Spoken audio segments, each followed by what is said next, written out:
Easter's less than a week away, and with spring break here, now's the time to show off your kids' creativity and make some multicolored eggs. So today I'm trying out some fun homemade dyes to see if the cheaper way is the more exciting way rather than those store-bought dye kits. See what I did just there? So I'm making 3 dyes that I found on Pinterest. I decided to try blue because that's always the most vibrant color and my favorite on Easter eggs. So this first recipe uses regular food coloring, the second uses Kool-Aid, and the third is a bit more complicated. You have to boil 2 cups of red cabbage in 3 cups of water with 2 teaspoons of vinegar for about 30 minutes. Ironically, that red cabbage is supposed to give off a blue dye. You can also use 2 cups of blueberries for the same effect. I actually boiled it up beforehand, so I just need to strain it into a cup. Now for recipe number 1, I'm going to fill a cup 80% full of water with about the last 20% adding some vinegar. It didn't specify what kind of vinegar, so I'm using white distilled. And then you're just going to add 2 to 4 drops of your food coloring, depending on how dark you want that to be. I want it to be pretty dark, so I'm going to add 4.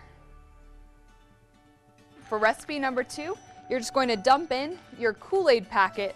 This is a single Kool-Aid mixed berry packet, and add your water.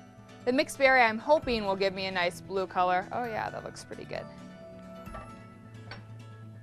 And then stir that up as well.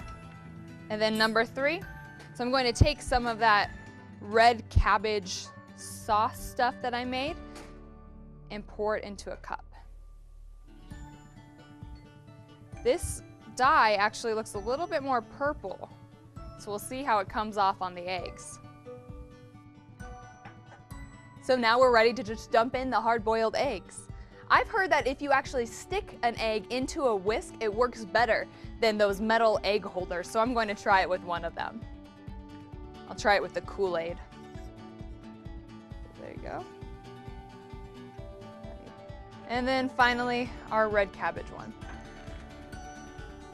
Leave the eggs in for a shorter time if you want a sky blue kind of color, or give it a few more minutes for a more royal color. I really want that nice royal blue, so I'm going to leave them in for about 5 minutes. Time's up, and now I get to see how each solution worked. So here's the Kool-Aid. Try to slip it out of the whisk. Let's try solution number 1, which was the food coloring. That gave it a little bit lighter color, not quite as deep. And then the last one, that red cabbage one, is kind of purple, but the color isn't very vibrant. So that one I would say is my least favorite. My favorite actually is the Kool-Aid. It's a nice blue color, and hopefully all the other colors of Kool-Aid would work just as well. You can always find a lot of other dyes on Pinterest.com. For KKCO 11 News, I'm Andy Adams.